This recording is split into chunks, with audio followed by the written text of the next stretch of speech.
Welcome, viewers, to part 3 in Cornell's epic decision-making trilogy with Cheryl Strauss Einhorn.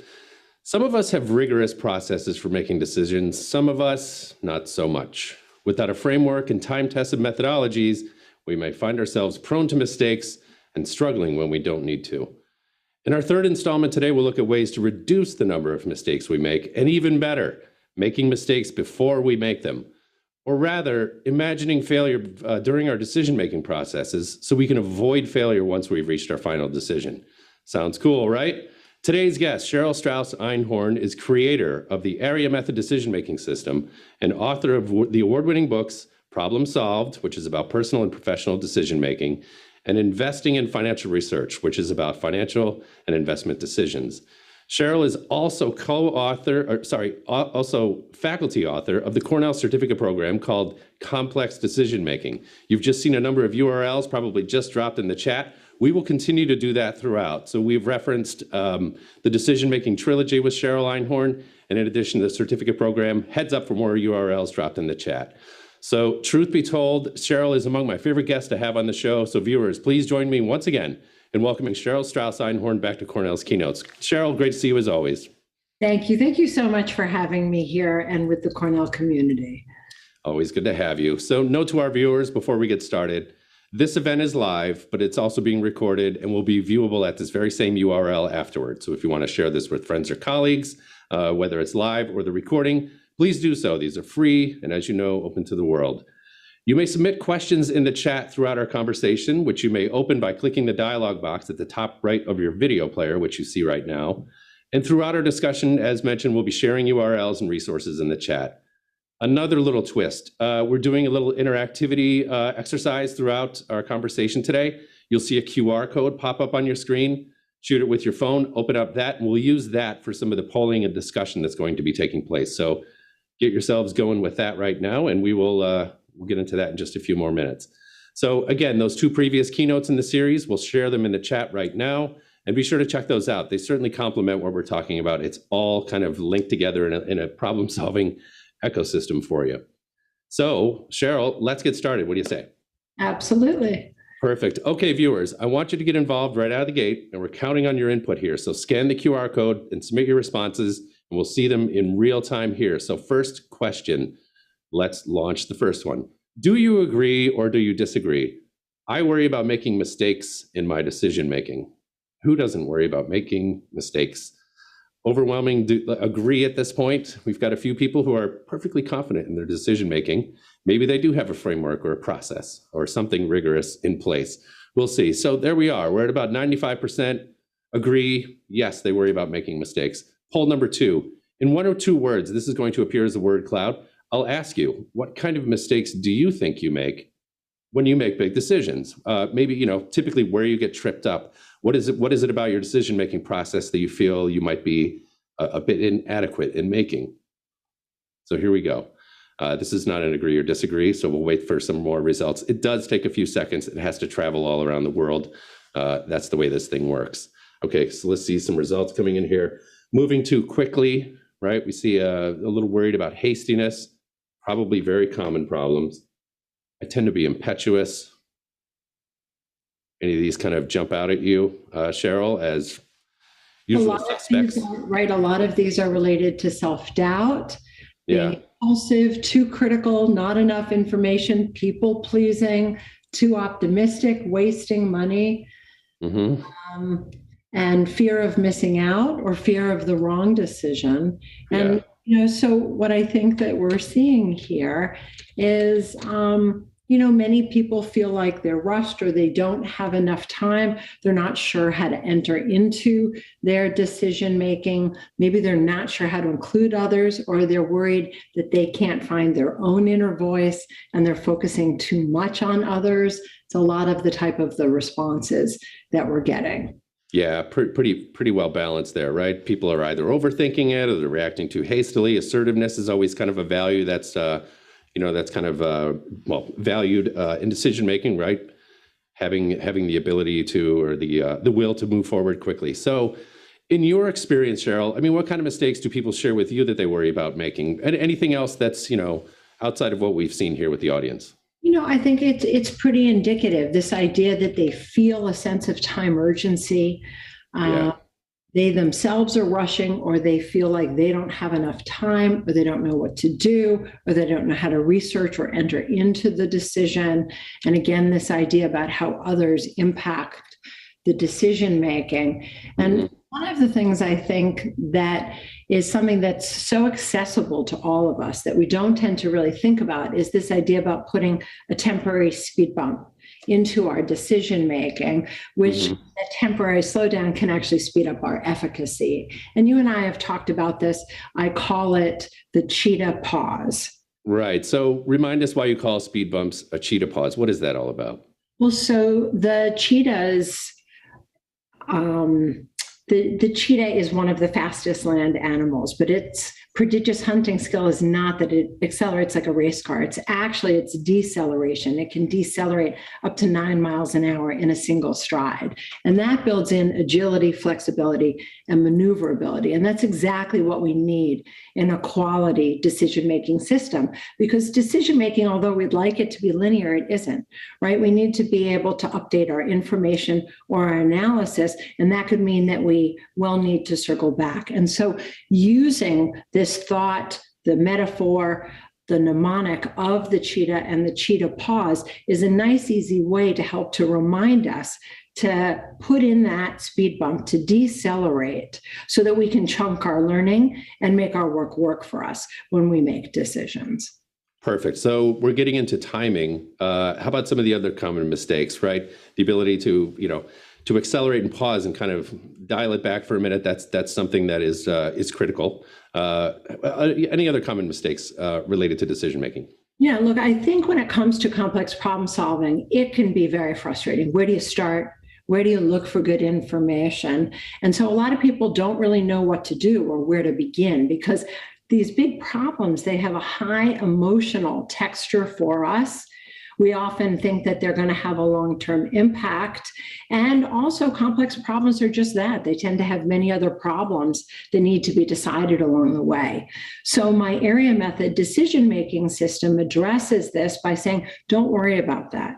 Instead of wondering where to start, invert your problem solving and start at the end by using what I call the vision of success. And this is this idea that without even knowing what you're going to do, you can answer the following question.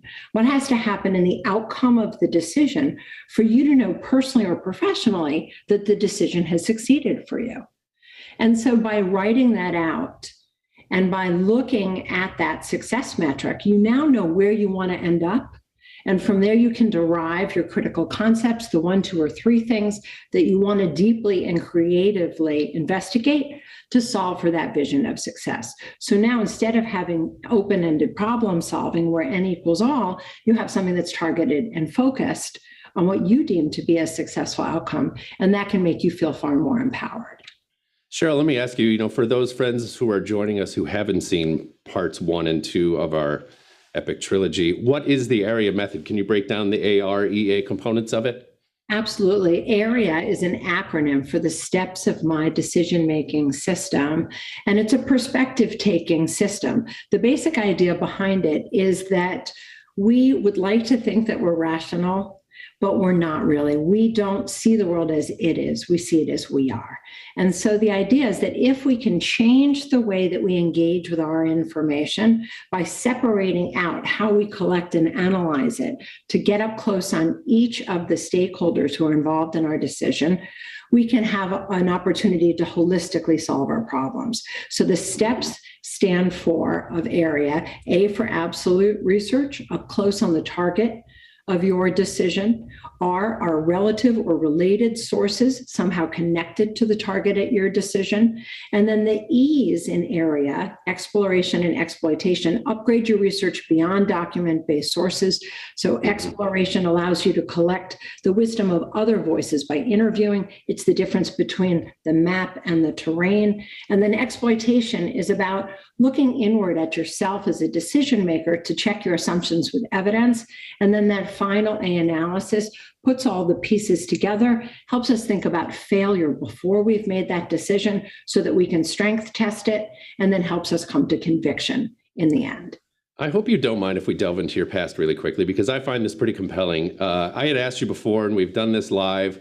How did you arrive at the area method? What was your experience that kind of led you into this, into, building frameworks for decision making? Because there's elements of it in the area method there. Yeah, so my background is in investigative journalism, and I was an editor and columnist at Barron's for over 10 years. That's a business magazine. And while I was there, I ended up specializing in what you might call the bearish company story. These are stories that take a skeptical look at a company's finances or at their strategy. And when these stories were published, there would often be a very large reaction. The stock market, the share price would often have a large reaction. Sometimes the stock exchange would halt the shares from trading. Sometimes regulators would get involved. A couple of the companies went out of business. For one company, the CEO went to jail for 10 years after a series of investigative articles. And although journalism really does celebrate truth to power, I started to think about, well, who am I and how do I know that I'm making a good decision when I'm evaluating information, that I'm thinking about the incentives and motives of the people who came to me with story ideas or who were willing to let me interview them? And how can I check and challenge my own thinking mistakes? And so I started to think about that. Given my background with research, I can't just say I'm going to be objective and poof, be objective. It doesn't work that way. Mm-hmm. But instead, maybe I could put together an organized system for gathering and vetting information. And so if you step back and you think about what Area does, is it's really like the opposite of Google. Traditionally, we take a big problem that we have or something that we want to learn about, and we type it into the search engine. But then all of a sudden, we are in all viewpoints at once. That makes it tougher to not only evaluate the credibility of the voices coming up, but also to see if they're aligned with what it is that we view as success in the outcome, and makes it tougher for us to hear our own inner voice.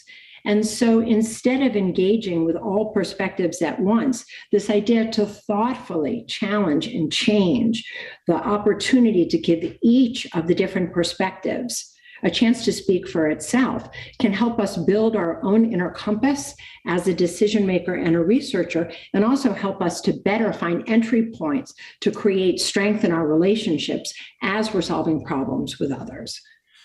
Speaking of perspectives and solving problems with others, many times for many of us, I'm trying to imagine myself as an audience member here, right? Thinking about the scale and breadth of people's problems that they're trying to solve.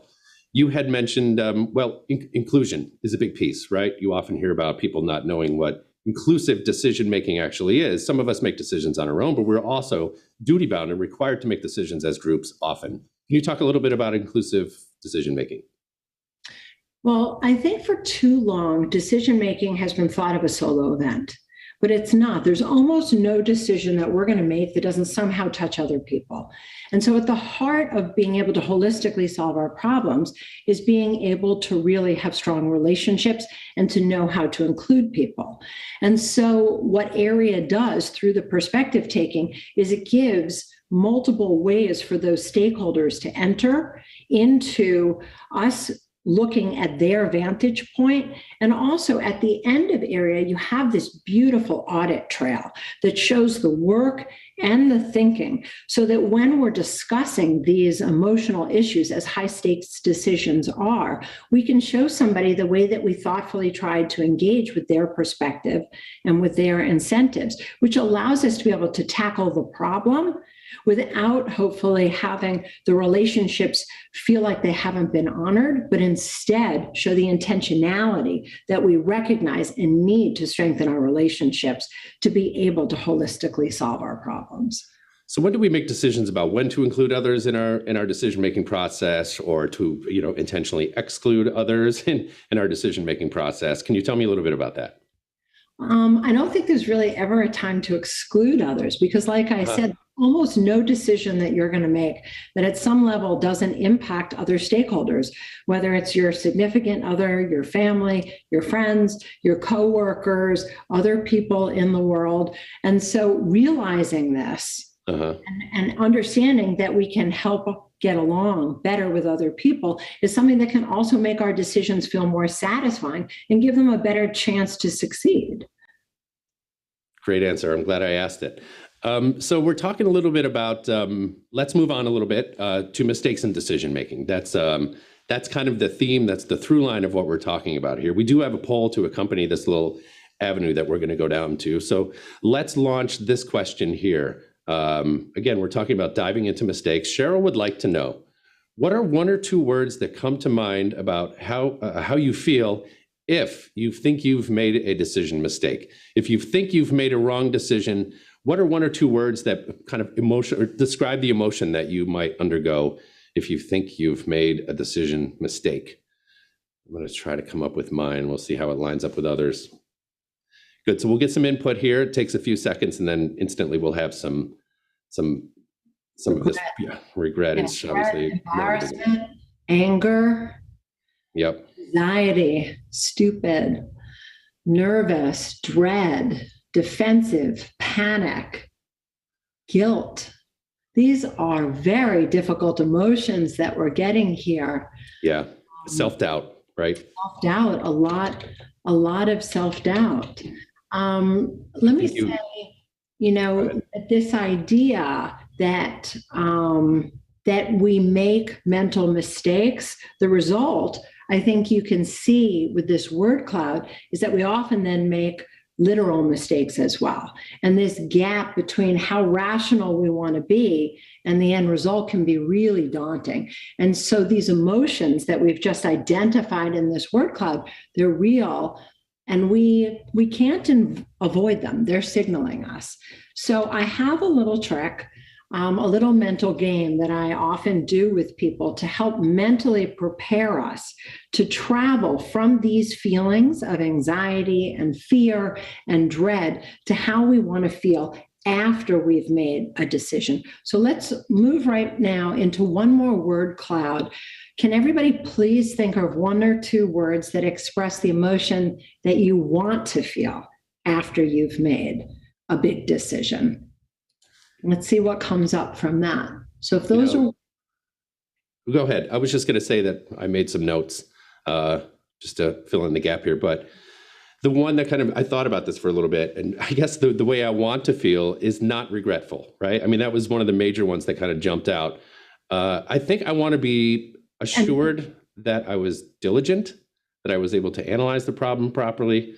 These are all, see, I mean, this is the converse, right? These are very powerful emotions. These are very powerful, self-actualizing emotions that come with agency: satisfied, accomplished, confident, relief, joy, hopeful, validated, great, winner, smart, secure, comfort, joyful. These are wonderful. These are some wonderful terms. And so, what I would say here is that people really do want to feel good. They want to feel like their decisions move them closer to not only the person who they want to be, but also into the future that will feel satisfying. And so this terminology for this little tool that I'm going to talk about, I call emotional bookending. Okay, what is emotional bookending? That's actually a new one for me. How do you use it? What's it for?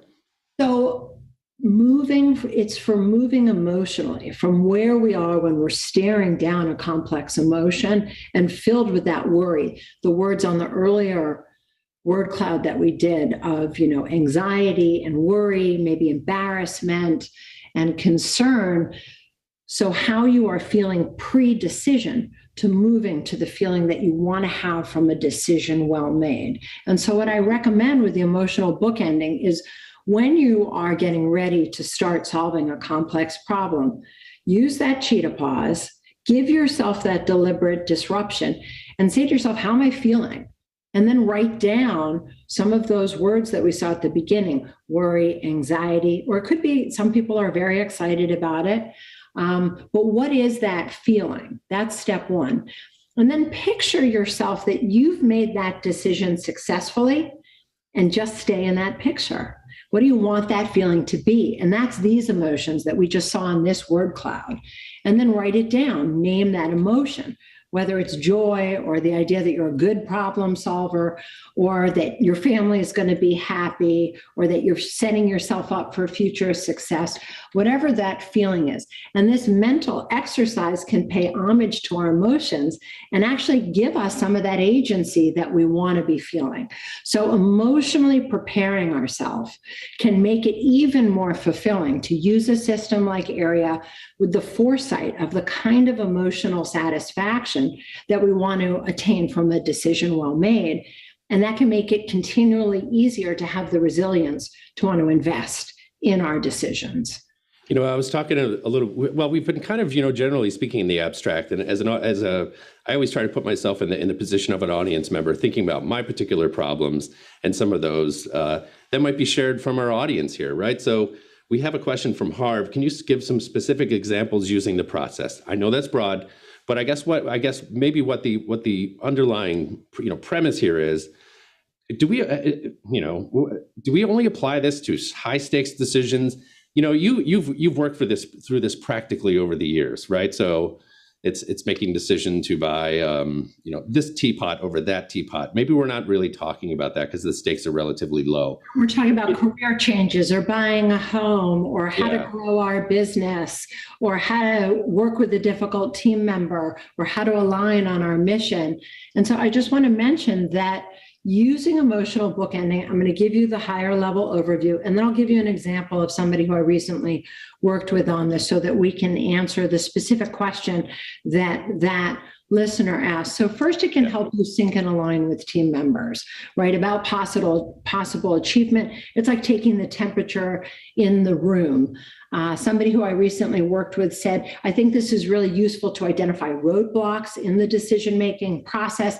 And depending upon the team that you have assembled, understanding their experience or their comfort level with each other, with the particular challenge that's before them. So naming the emotion can help you learn something about the people who you're deciding with, in addition to the problem that you're solving itself.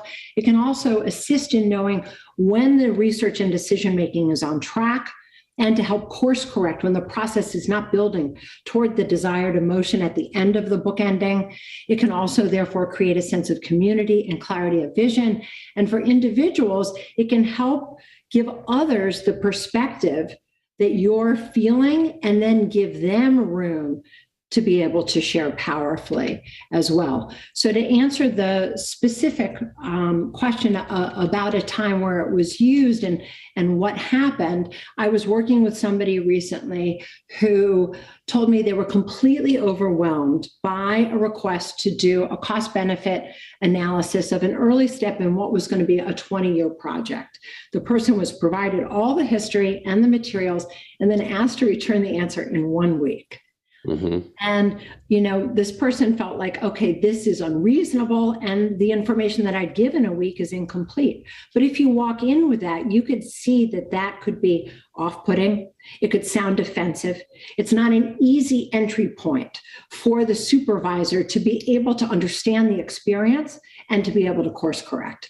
So when this person came in and said, I've got to tell you, this is an important project, and I'm feeling overwhelmed in trying to get this all done, and it can't possibly be complete in a week, the supervisor understood, agreed that the project was important, and said that it was really going to need to be able to have more time. And that enabled them to work together to solve the problem by her being able to say what the experience was feeling like first, and then to explain where that feeling came from. So that's one example. Yeah, perfect. Thank you, Harv, for setting us on that little track there. I want to think about something, we were talking about the emotional, the feeling, right? I think a lot of us are inclined to maybe, with self-doubt comes questioning of our particular emotions. Maybe we're not in the right mindset.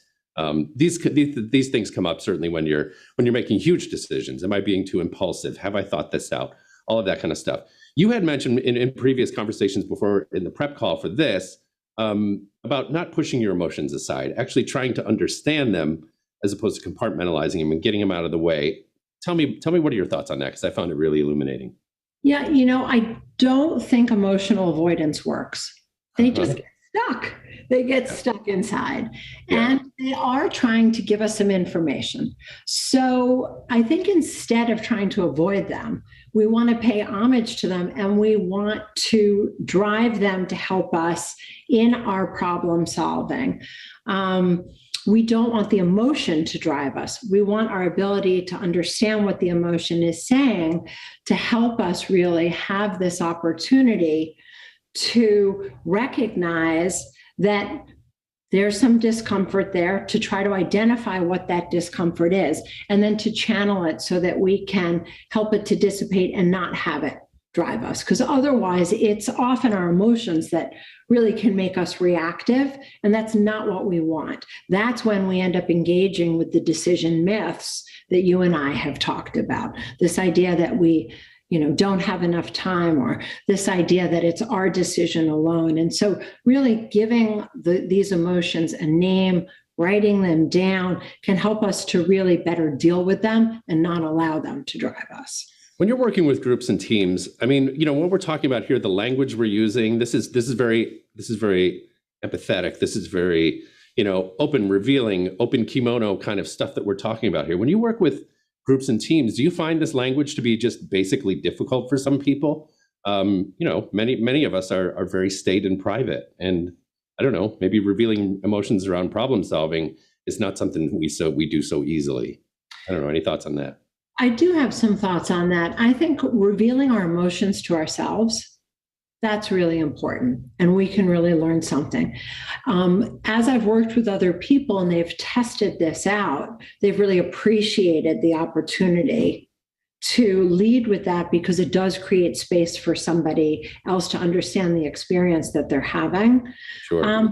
If you don't want to share it with somebody else, at least sharing it with yourself can bring so much self-awareness. And that self-awareness is really something that we can do a lot with. The more that we can understand how we're engaging with our decisions, the more we can actively build our agency and choose how we want to engage. Do we want to work with the anxiety, or do we want to recognize that the anxiety is there and that may be telling us this is a decision of consequence for us?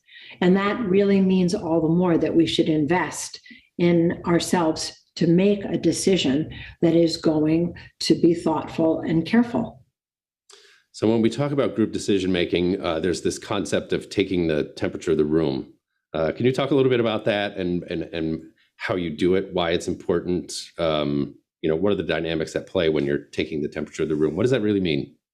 Well, I was using that terminology that somebody who I'd worked with said that emotional bookending is sort of akin to that, mm-hmm. right? And that this idea of taking the temperature in the room is not just about the problem that you're solving, but it's how people are experiencing that problem emotionally.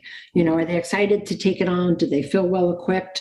Or do they feel fear? Or do they feel that they're certainly not going to be able to complete it in the time allotted? And so taking the temperature is a different way to get information about the problem solving that you're going to do. And it's just one piece, right? Also then saying to people, all right, everybody, how do we want to feel at the end? It really can help to align a team and to create this sense of shared commitment. And so you're getting this sense of inclusion and moving towards belonging as well. You're giving a space for everybody to say, even if we're starting here, this is the emotion we all want to feel at the end. And mm-hmm.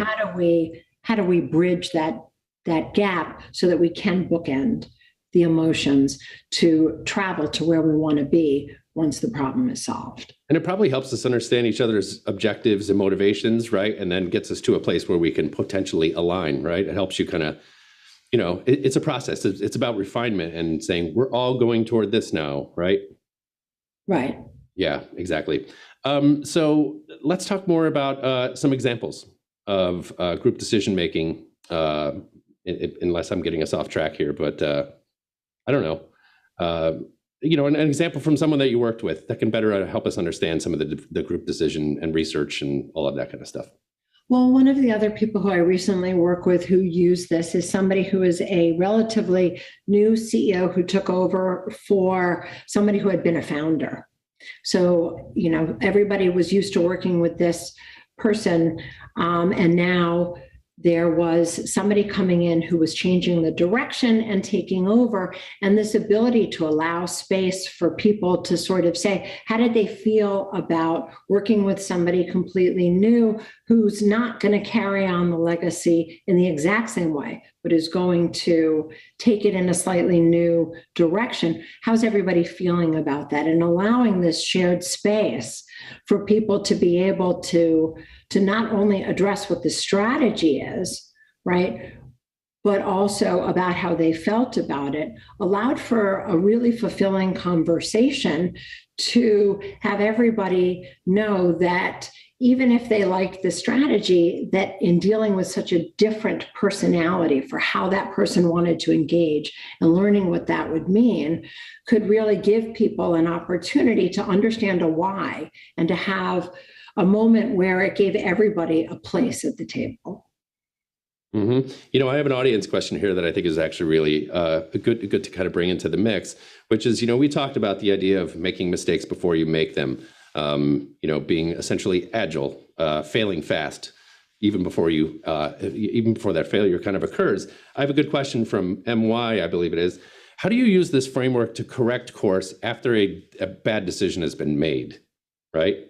Well, so one of the other tools that I think we were going to talk about is this idea of the premortem, right? Before you've made a decision, what else can you do? Another tool, this comes from the analysis step. The premortem is the opposite of the postmortem, where the joke is everybody benefits but the patient, because we're talking about the autopsy that the doctor on. If you are late in the decision-making process, you pretty much know what you're going to be deciding, and you use a tool like the premortem, that's an opportunity to tell a failure story and to make your mistakes before you make them. By looking at how a decision can fail before you've made it, you can identify weaknesses, hopefully shore them up, and you'll also have signposts for when a decision may be going off course once you've begun to implement it, and that can keep you from having evolving hypotheses. And it can also let you know when you might want to change course and make a new decision. If after an entire decision-making process, then a decision fails, I think it's a really good idea to do the postmortem and to go back and audit. Did you have a problem in the kinds of information that you collected? Did you have problems in the kind of analysis that you made? Did you have problems in thwarting some of the assumptions and judgments that came up for you? Because it's very hard to say that a decision has failed at a particular moment because it's a balance sheet effect, right? Mm-hmm. Sometimes you have a decision that looks like in the short term it was a terrible decision, and in the long term can seem very smart, and vice versa. And so often thinking about the decision making as whether or not that was a successful process can be something that you can learn from so that you can make a better decision the next time, as opposed to just saying at a moment in time that a decision is a failure. I have an interesting thing. In your experience, this is a question coming from me here. I'm going to get to some audience questions in a second. Is it in your experience, are people generally pretty good at kind of projecting multiple outcomes, any possible outcome? You know what I mean? Whether they're failures or successes, are people able to kind of generally see what's ahead, or is that kind of a bug that's within us, right? We think we're considering the best case outcome. We're going to go for that, and hadn't really thought about all the implications of a poor decision being made. I don't know. Can you generalize in that way? So I don't think that there is a big generalization made, because my research has identified that there's 5 different sort of dominant ways that people tend to approach their decision making, right? Those people who I call adventurers, who are really thinking about forward momentum. They want to make a decision and move on. They have some optimism bias. If it doesn't go so well, they'll make a new decision. So that person might not be looking for all options. They're looking for the option that's closest, that sounds good to them. They often go with their gut, and they move on. Another kind of decision maker, which I would fall into, is the detective. I'm somebody who really likes my details, and I can really get stuck in the weeds. For somebody like me, I might look for a couple different data points and then think about what's most compelling. So I might be looking for options that clearly have evidence to support them and decide like that. And then for somebody like a visionary, which is a completely different kind of decision maker, they're looking maybe just for one option, but it should be something that is unusual and creative and have some scarcity to it and be tied to a big idea. And this is very much the research that is in my new book that is going to come out in January called Problem Solver: How to Maximize Your Strengths to Make Better Decisions. And so there's no one right way that people are going to say, oh, I always look at lots of options, or I just choose the first option, because different types of decision makers among these 5 different types of decision makers, they optimize for different things in their decision making, and they have different appetites and interests related to the risks that they take with their decisions. You know, that kind of, we can kind of shoehorn that into Sharon's question, who has an interesting one, which is in group decision making, when there's kind of a perceived pecking order, we can kind of feel who's in charge, or at least holds the most sway or weight within that. How do you account for hierarchies in decision making, or do you? In some of your research, how have you approached those particular dynamics, where the idea is we're making a decision as a company, but your input is valued at this or this or this? Sharon, it's a great question. I often think about when you are making a decision with others, which, like I said, is most of the time, thinking about where is the decision ownership. Because the decision ownership makes a big difference, right? You may care about the decision, but if you're not the primary owner of that decision, thinking about how it is that you can enter into that decision making and be able to contribute, I think is going to make a big difference in terms of thinking about how satisfied you can feel about what it is that you're actually cooperating and collaborating on, right? Are you trying to help the person who's got the decision ownership make that decision? That's a very different way into decision making than saying, you know what, we're a group of peers, and actually we each are responsible for some of that decision ownership. Does the area method account for problems that can't be solved? We have viewer Richard who kind of chimed in and said, the idea is if we make a sound decision and we take a methodical framework-based approach, we can solve any problem. How do you address that in some of your research and some of the instruction that you present on problem solving? Well, there's a big difference between uncertainty and ambiguity. And I think that's what you're getting at here, right? You're never going to really solve for uncertainty, right? But you can solve for ambiguity. So thinking about in your decision making, when you're using the vision of success and then deriving your critical concepts, there likely are more than just those 3 things that you're solving for. But the 10th, 11th, and 12th may not matter if 1, 2, or 3 can't actually be solved. So identifying what your vision of success is and then using those critical concepts to drive the process. So you're solving for those few things that if they don't work out, the decision fails. That is what I think can really help give you the most impactful information for actually solving that problem. Perfect, exactly. I want to just chime in really quickly. Thank you, audience, for your questions. We are getting some good ones in, but I could use a few more. So if you have any questions, anything even particular to your case, Cheryl's all ears, and so am I. I want to back up a little bit and talk about the premortem process. I don't know if we talked about the methodology around it too much or enough, and forgive me if you had. You had talked about, knowing when you are actually ready for the premortem. Can we back up a little bit and talk about that? Absolutely. So in area, it comes in the final A analysis, which means in the first A absolute, you've gotten up close to understand the target and how that entity or how that individual sees and understands its value proposition. Then you've done the related research and relative to think about the ecosystem that it fits into. And then you've gotten beyond the documents, you've spoken to people, you've conducted interviews.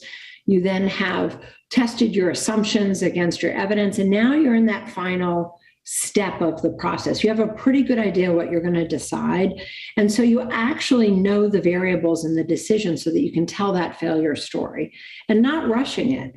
Actually tell the failure story step by step so you can see how it fails, what goes wrong, where is the weakness. And then you can use that to really strength test your decision. As I was saying before, by identifying those weaknesses, you can say, what can I do to prevent the kinds of failures that I've identified? And then what can I use as signposts that if these things actually occur, and it really does start to fail, at what point do I want to say to myself, I'd want to be making a new decision? And again, that prevents those evolving hypotheses. And so right before you decide is really a good time to insert that cheetah pause, use the premortem, and use this idea that thinking about failure before failure is one of these great ways to make some of your mistakes before you make them. Debbie asks if you can just kind of quickly revisit the 5 decision-making types that you had mentioned. You had mentioned that you are a detective. I'm a detective, but the ones that I've identified and that my new book, Problem Solver, will go through are adventurers, which tend to make decisions quickly and have some of that optimism bias. They're happy to be really optimizing for forward momentum. The detective, who's somebody who thinks that the world is endlessly interesting. They like the details, and they often can fall prey to confirmation bias by sort of favoring a specific piece of data. The next one would be the listeners. These are people who really like to check in with their trusted advisors. They generally have some very close friends who help them with their decisions. And these people can fall prey, for instance, to the narrative bias, to thinking that other people are understanding and communicating the problem in a way that should impact the way that they solve it, as opposed to really always being able to identify and listen to their inner voice. The next one is the thinker. This is somebody who really likes to understand their options. This is somebody who can also fall prey to analysis paralysis because they really have loss aversion. They want to minimize the downside risks. And then the 5th group, these are the visionaries. These are often the big creative thinkers out there who are interested in latching onto a big vision and following something that is ambitious. What if Sharon asks something interesting, which is there some kind of assessment for us that maybe, don't immediately identify with one of those 5 types? Is there any, how do we go about that? So in my new book, I'll be giving everybody this assessment, and you'll have the opportunity to self-identify into one of these 5 problem solver profiles. And then the book will explain to you, after you've taken the assessment, what does it mean? What are each of these like? What are examples of people like all of us who happen to self-identify in these 5 different, I call them problem solver profiles? And then what are some of the key cognitive biases associated with each? And then the book goes through, what does this mean for how you think about your life outlook, for risk, for how you think about and engage with others, for how you can be a more dynamic decision maker. And so in January, when this book comes out, you'll have a way to be able to figure out, who are you as a decision maker? And I think that this is something that's long been missing from decision making. What I realized when I introduced the area method into the world is that, yes, everybody can use it, and it's been used for all sorts of problems for people of all ages, but people don't use it as it is. They use it as they are. And so really understanding how we approach our decisions can not only build our self-awareness, but can give us an opportunity to say, do we want to do what we've done before?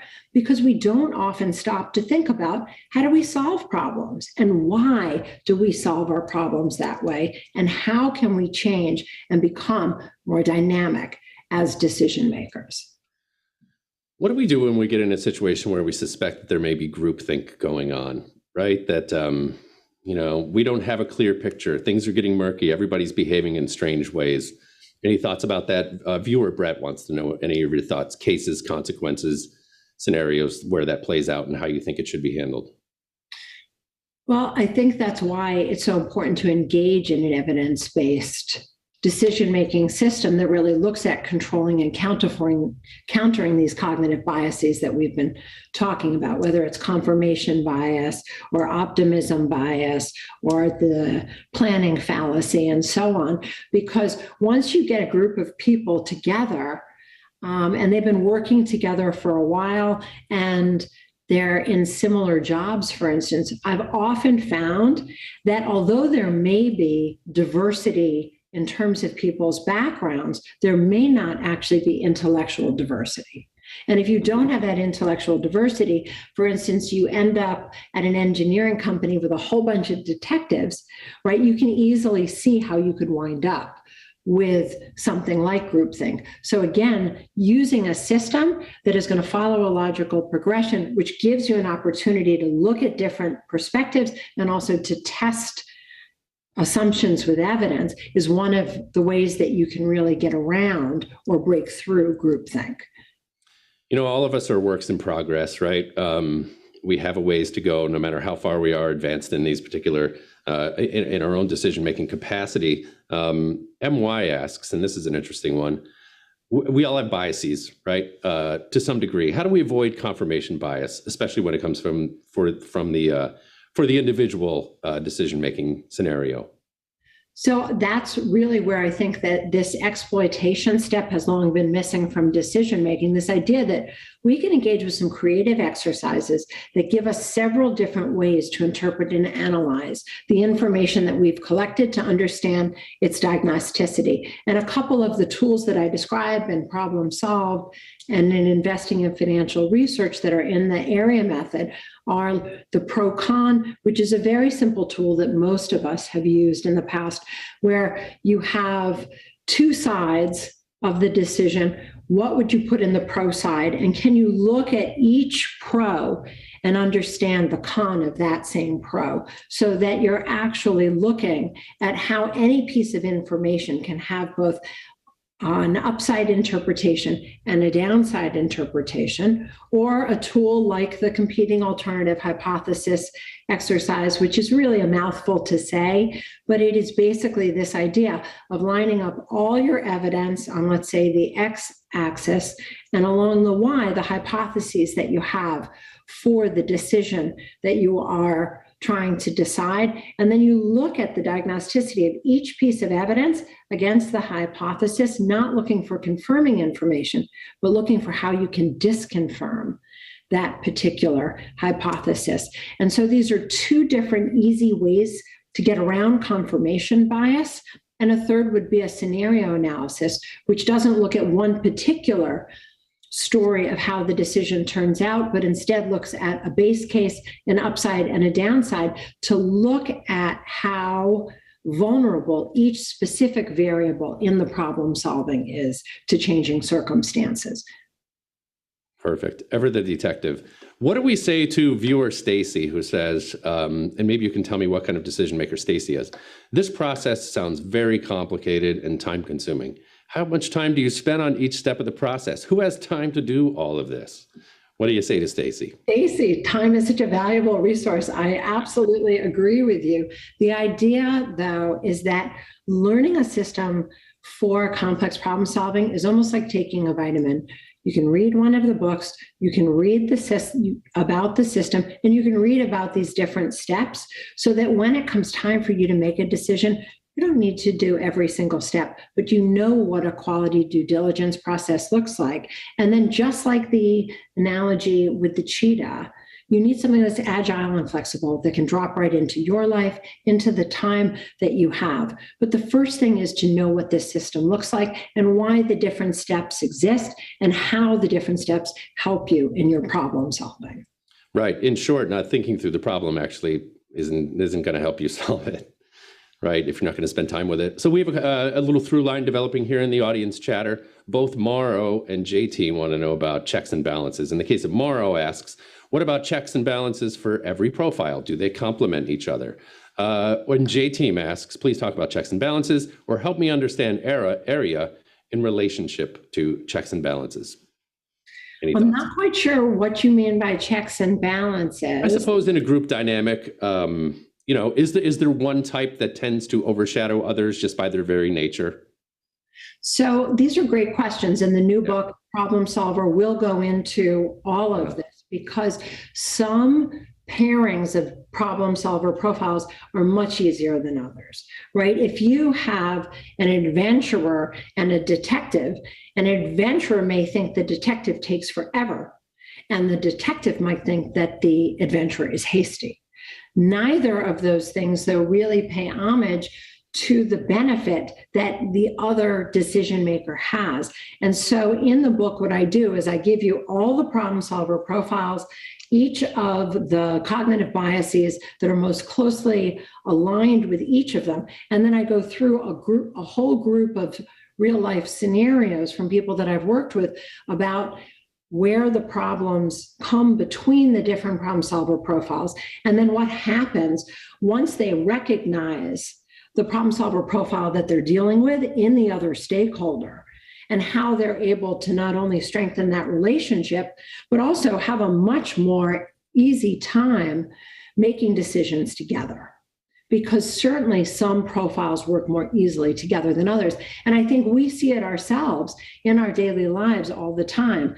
I certainly myself had quite an aha moment when I started to apply this work and this thinking to my relationships in my own family. And once I could identify who each of the people tend to represent as problem solver profiles, it really and immediately helped me to have greater enjoyment, appreciation, and safety and comfort in those relationships, engaging around small decisions, but also some very big decisions in these past very difficult years that we've all been experiencing.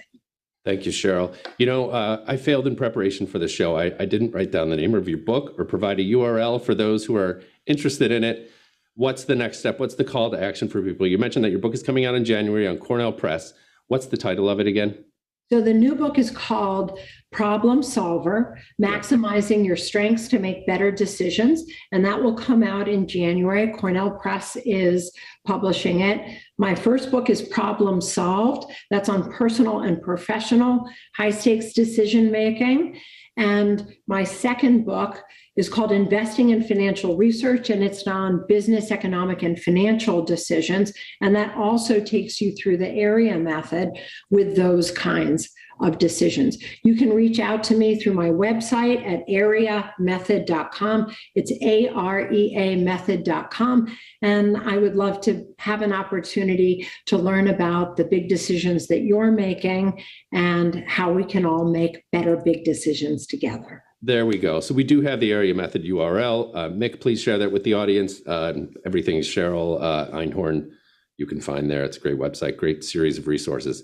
Are you familiar with the concept of appreciative inquiry, Cheryl?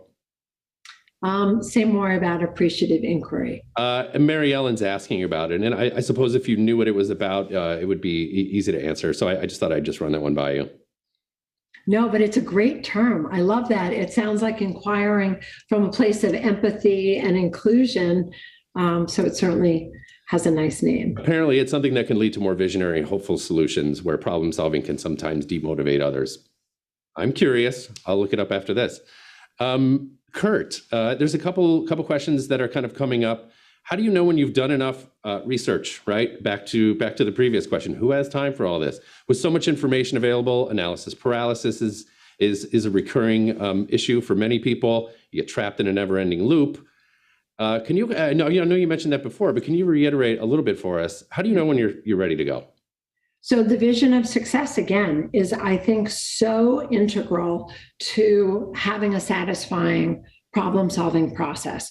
Using this vision of success and then deriving from there the critical concepts, the 1, 2, or 3 things that you're going to deeply and creatively investigate to solve for that vision of success means you're not collecting all information. That's not going to be fulfilling, and it's not going to help you. What I will say that I find is one of the biggest roadblocks that gets in people's way is that they're willing to collect some information, but then they don't actually stop and analyze it. So in the many classes that I teach and with all sorts of different companies that I work with, they'll gather the information and then they assume that their brain has sorted it out. But actually sitting down and writing a thesis statement to sum up, so what? What did I learn here? What did this information have to say? What's my interpretation of it? And what's my judgment of what it's telling me that I need to learn next? That's really how you can actually take the information that you have and turn it into something useful. So it's not about the quantity. It's about really getting clear on this vision of success and then using the critical concepts to focus on what you really need to solve to achieve that vision of success. Shifting gears a little bit, Sam and Brenda both have the same thought. They're in the audience here. And I know I think you touched on it earlier, but I think it's worth revisiting, which is Sam asks, how do you make the best decision when you aren't present with all the best or all the facts? Brenda, similarly, how can you take a big decision where you don't have enough information, but you need to make a decision and, in some cases quickly? Any advice for that? I know there's no hack, but there's got to be some advice. Well, what I would say for that is, have you stopped to think about your success metrics? When you don't have all the information, and the future is always unknown, you're never going to have all the information, right? Mm-hmm. That's when you really discern between uncertainty and ambiguity. And with vision of success, you can clarify what that ambiguity is, right? What is your interpretation of it? In one of the articles that I wrote for Harvard Business Review, I talk about this idea of parents wanting to raise good kids. Well, that's not uncertain, but it is ambiguous, right? Because my definition of a good kid might be very different from somebody else's. Mine might be somebody who, really always puts family harmony first. Somebody else might say that it is a kid who's very well-rounded academically, athletically, and so on. And there's no one right answer. So really thinking about what is ambiguous in the decision is something that you can investigate. Something that is uncertain, you're never going to be able to completely solve for. We are almost out of time, or we're short on time. You are a visiting lecturer at Cornell from time to time. I know you'll be up here in the spring. You are also author, I want to give a bunch of people next steps here. You are author of a certificate program at Cornell here called Complex Decision Making, multiple courses. How is what we talked about fit into the larger framework of decision making? Turns out there's way more to this than we've even discussed or even touched upon today. Talk about this certificate program, some of the courses, what people may expect for those who are curious can learn in those courses. For anybody who's curious, it takes 4 different short modules that help you to learn the area method, to learn about your problem solver profile, to better understand how to control for and counter cognitive bias, and then how to use area as an operating system every day as you're engaging with the world for better problem solving. And it allows you to pick the big decision that you want to solve and then apply it through area. I've been facilitating these courses. So if you sign up for a course that's come soon, you'll actually have me as your instructor in the course, and anybody can enroll from anywhere in the world. And again, you get to pick the decision that you want to be using area to solve. Perfect. I love that practical, people learn and then they make an impact in their daily work. That's kind of what eCornell courses are all about. For those of you who have gotten anything out of this show today, who have valued the conversation and are curious to learn more, I mentioned it earlier, I'll mention it one more time. We have done this 2 times before. We did problem solve, making complex decisions with confidence and conviction. Part 2 was dynamic decision making, 5 approaches to better problem solving. And of course, we finished the trilogy out today, but I suspect there will be more in our epic saga. So let's share those URLs for those previous keynotes. Audience, I want to thank you so much for joining us today. Cheryl Einhorn, always a pleasure. It's been a delight to have you. Thank you so much. Thank you for the time and the great questions. Thank you so much. Thank you, viewers. Those questions were beautiful. You took us in great directions. I want a little feedback from you. Audience, if you would, please stick around. Cheryl and I are going to say goodbye, but I'd like you to fill out the survey. Give us a rating on how we did. I'm always interested in feedback, positive, negative, constructive, whatever. Please let us know how we did today. I would really appreciate it if you just spend a minute doing this. Take the survey, let us know how we did, and we hope to see you at the next keynote. Stay strong, stay safe, stay healthy, everyone, and we'll see you next time. Thank you, Cheryl. Thank you so much. Bye-bye.